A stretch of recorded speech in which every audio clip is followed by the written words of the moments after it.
Hey there, it's David Perdue from MyNAMS.com and Novice to Advanced Marketing System, and I have a really special guest today.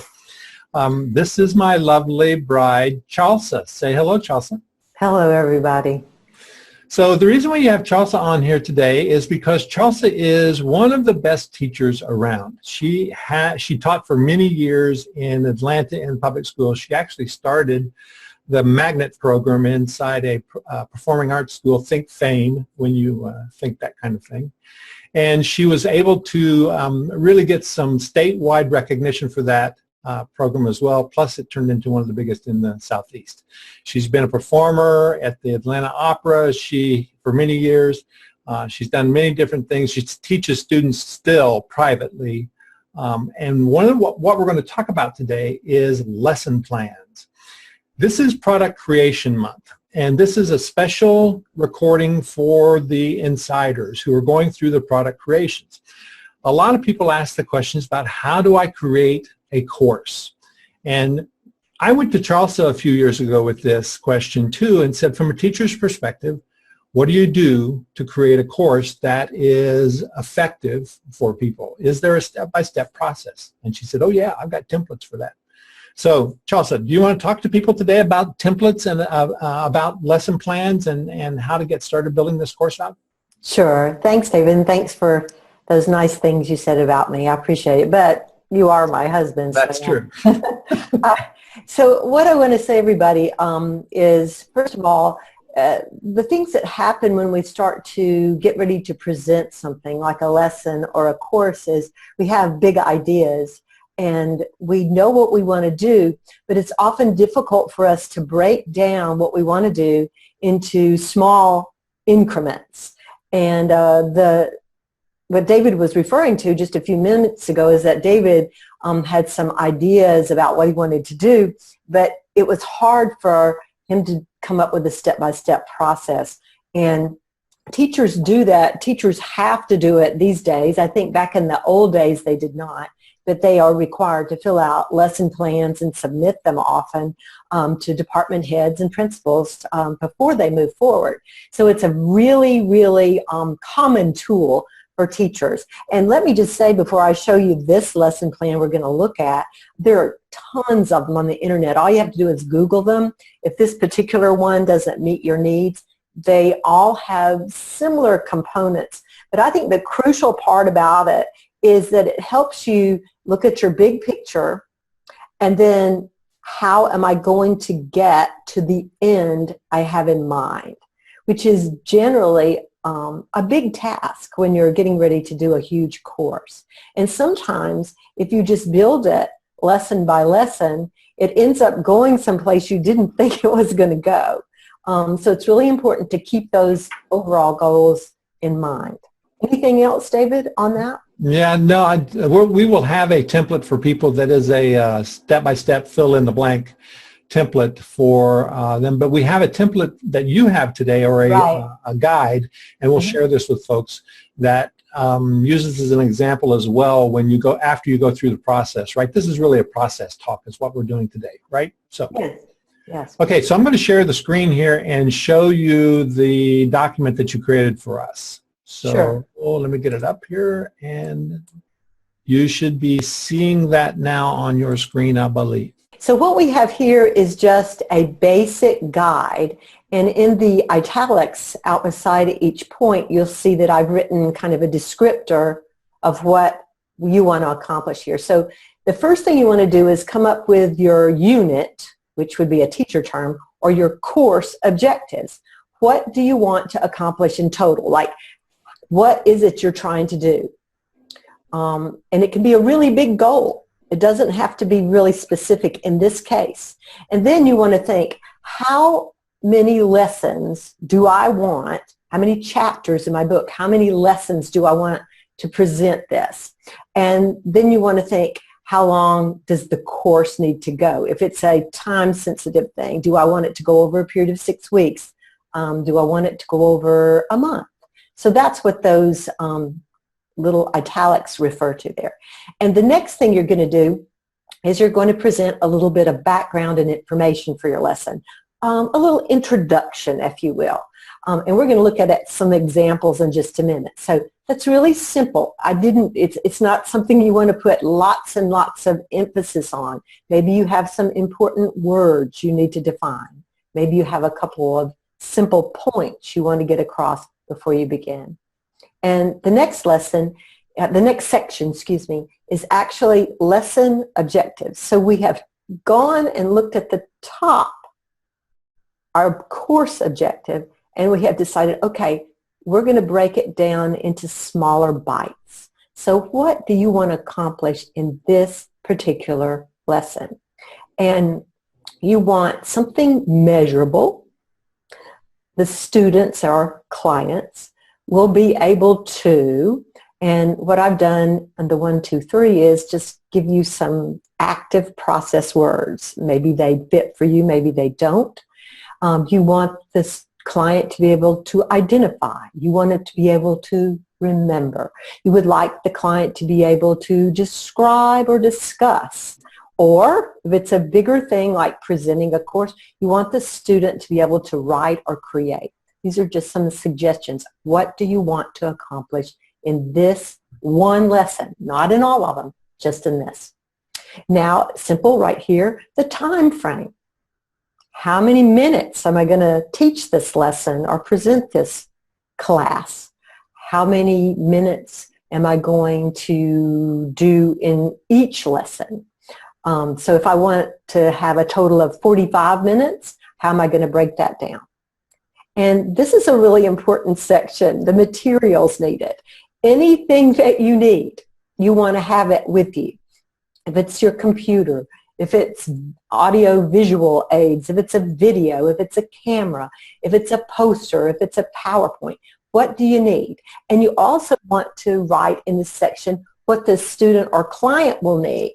What do you want them to have handy? Perhaps you need them to have an active microphone or something that works. Let them know beforehand so that they're not fumbling around feeling insecure because they didn't have what they needed. And this section is where you really have to break it down and think. What are the activities that you're going to do in this lesson? Now you're going to actually do something. So you want to list the activities the instructor will do and the activities that the client or student is going to do. And finally, you want to know if you did well. Did you get across what you wanted to get across? So you want to measure whether your objective for the lesson was met. And so I left those blank. What is the outcome? The client or student will, and you want to identify 1, 2, 3, maybe more. Keep it simple. It's only one lesson. And finally, there's one more. You want to review. For example, you say, what we did today was, and you review what you did. So that's a lesson plan from beginning to end. So to go over that again really quickly, it is that you have an overall objective for your course is what you're talking about really, correct? Correct. Then you have the background and the information about the course, which helps people set up what they're going to learn, correct? Correct. Then you have lesson objectives. Now you're getting into the specific lessons, right? Right, of this particular lesson, yeah. Yeah, okay, so the lesson objectives and what they're going to accomplish in this lesson. And they will be able to, and you basically say this is what you're going to do. You're going to be able to do these things, something like this. Yes. Be one or all of these or something different completely. Time frame for each lesson, the number of minutes total in the lesson, the number of minutes in this lesson for the student so that they'll know how long it's expected for them to complete. Yes, and you also want to tell them how long they're not going to need to be with you. If you're doing it online, you need to set aside 30 minutes. You need to, etc. Then what the materials they need for the lesson, and you went through that pretty clearly. The activities. This is where the rubber meets the road. The instructor has to figure out what their activities are, what they have to do to prepare for this, and then what the student has to do or the client has to do to complete this lesson, correct? Correct. So then there's the outcome. This is always the big part that people miss, I think, is what's the outcome, what's the results, and what will how do you measure it? How do you measure what you did? And I assume that you have some expectations set in here coming from back up here. Is that correct? Where we come back up and say they will be able to, and we should be able to say you should have, if identify was what you started with. Yeah. You should be able to bottom to say I identified, right? Yeah, the lesson objective is your expectation for that lesson. Okay, good. And so that's one lesson. Now, if you have a course that you determined is going to be 8 lessons, you would create one lesson for, let's say, 8 modules. You'd create one lesson for each of those modules, unless they had more lessons per module, right? Right. Okay, and then you review it. Yeah, I think that's an important one too. It doesn't have to be the whole thing. You just have a couple of sentences about what we did today and thank them. Okay. So you had an example. I do. Unit 1 example. You want to walk through that? I do. And let me say here, this is really interesting because lesson plans always force you into the position of simplification. When I wrote this out, and as I was writing it, it was getting way too complicated.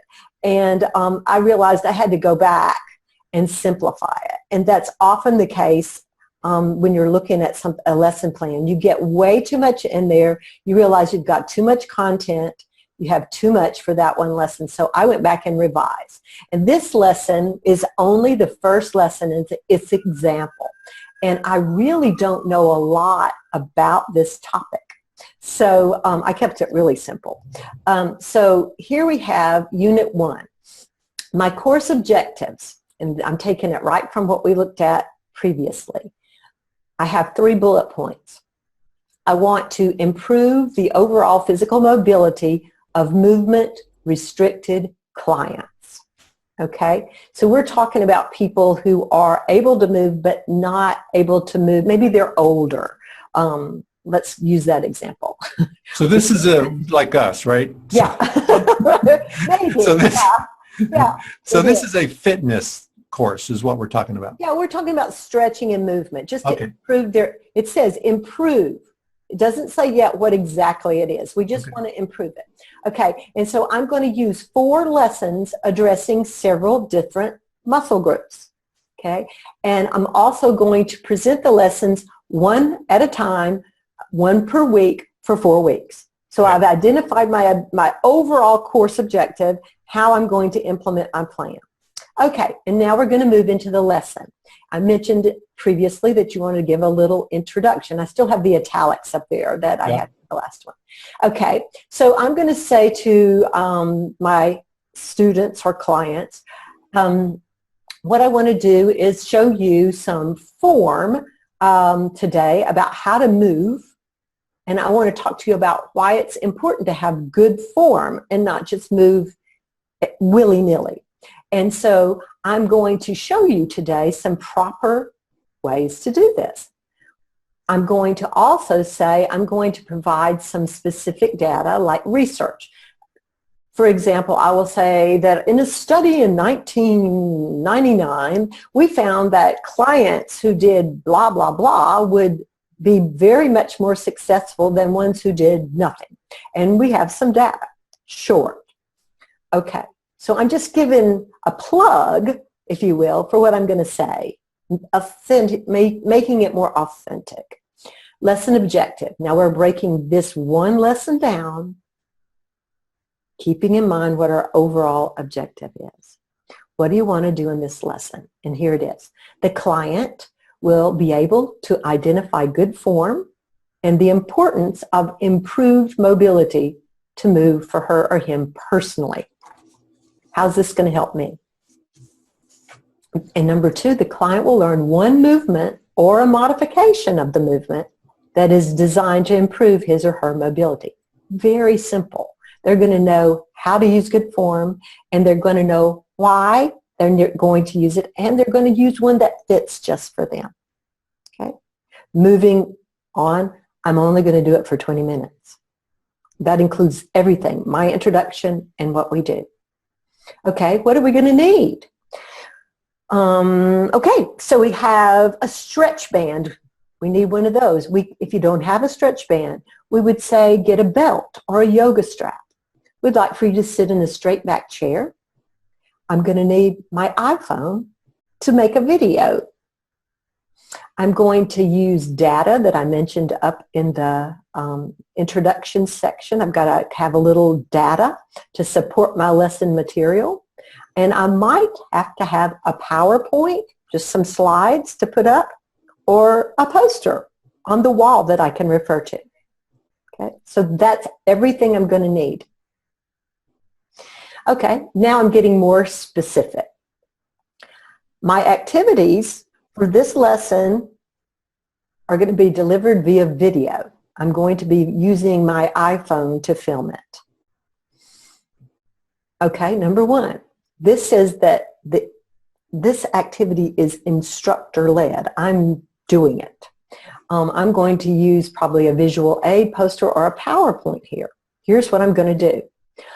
The instructor will discuss the importance of using good form and demonstrate an example visually of both good and poor form.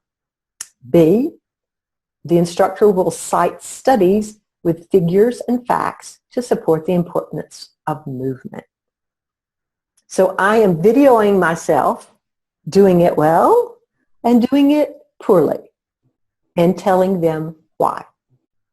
Second activity, I only have 2 activities for this 20-minute video. This is instructor-led, but we have client participation. So we're asking all of them to participate in what we're doing. Instructor will now demonstrate a low back stretch while sitting upright in the chair, bending forward slowly with a flat back, only to the individual's comfort level. There's the modification. If the individual can't bend all the way down so that the chest touches the knees, you tell them not to. B, instructor will demonstrate the low back stretch as above using modifications for differing ability levels. C, clients and instructor will repeat the motion slowly 4 to 8 repetitions. So there is the content. There is the whole video and the whole lesson. Now, as we finish, the instructor will review, recap the lesson. Here's what we did. And I would like for all of you to write in, maybe with comments about your experience. Send me questions if you have anything that you want further clarification about. And here's the outcome. I want you as clients to be able to repeat this motion, this movement that we've worked on here. And I'd like for you to do it as your own planned exercise this week, making sure you have proper form according to your ability level. Okay. Now I'm just going to briefly move into the lesson 2 just to show you what the next one would be and how simple it is. So we do the whole information section again. But we're going to review what we did last week. We're going to say last week in lesson 1, we did lower back stretches and we demonstrated that. And today we're going to introduce the lesson topic of using stretching our upper body. And I will discuss why it's important. I'm doing the exact same thing in this lesson as I did in the previous lesson, only talking about how this specific movement is going to be of advantage to me. Moving on to the lesson objective. This lesson objective fits under the unit objective that you saw at the very top of the first page we looked at. So this lesson fits under that objective. Okay, this lesson objective is going to be exactly the same except with a different body parts. Different body parts emphasized. The client will be able to identify good form. You see that I just recopied the lesson plan from the previous day's lesson. But this time, we're going to learn a new movement. And if you notice, I've got 30 minutes as my time frame this time because I'm probably going to do this movement and go back and it'll be cumulative. I'll have them do the first movement that we learned as well. Materials. Same materials, except I'm going to ask them to have a broomstick or a cane, something straight. So I added that. Okay, I'm going to have a video delivery again. I'm going to lead it. I'm going to show them how to and how not to under A and B. And I will tell what kind of positive results you're going to get from doing this. Under number 2, the second activity, demonstrating using the cane or the broomstick, stretching my arms over my head using that. And I will then show modifications for differing ability levels, and then we'll repeat it together. So you see, really all I did was substitute a different movement for the second lesson. After this, I'll review it, ask them again to write in with their experiences and their comments. And my outcome, I tell them that I want you to do the 2 demonstrated movements on your own as a planned exercise throughout the week.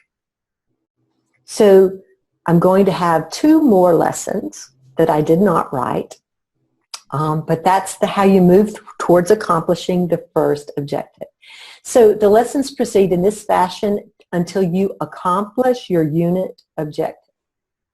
You might have lots of different units to achieve your overall course goal. Again, you're breaking things down.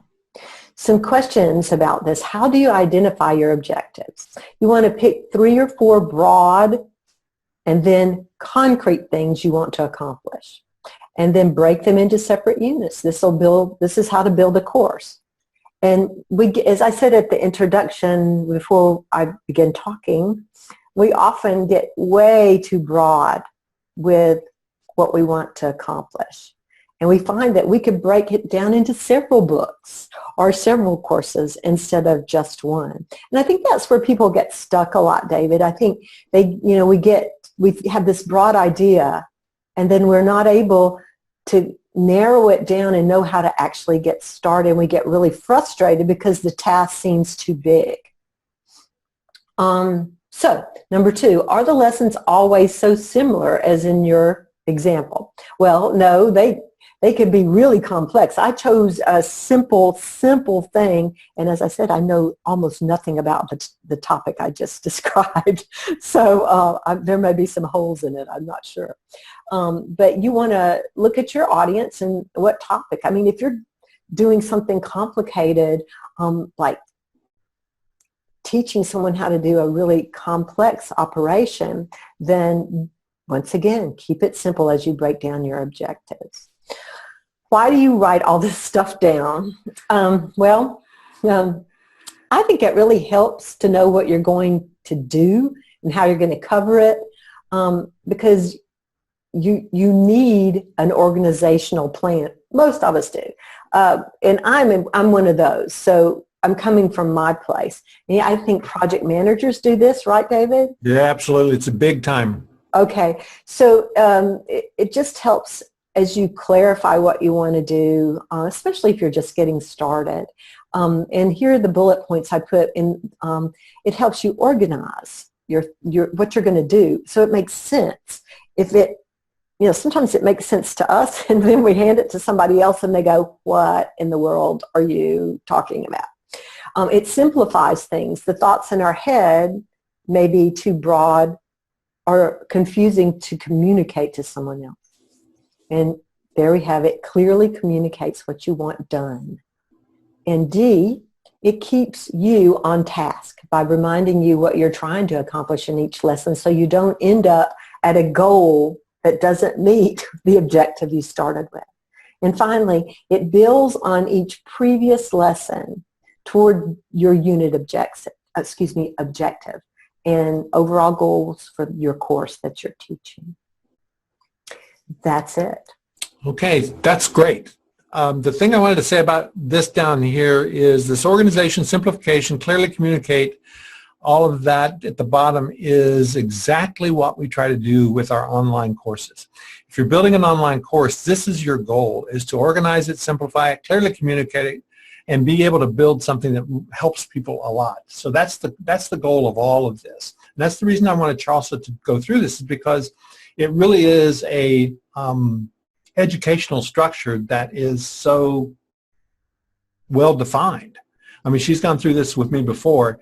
It's so well defined and easy to follow if we follow it, right? So, Charlsa, as I was listening to you up here, going through the example of Lesson 1, the objectives in Lesson 1, all of this. By the way, units we talk about modules a lot in our courses. So a module and a unit would be the same thing, okay. Right?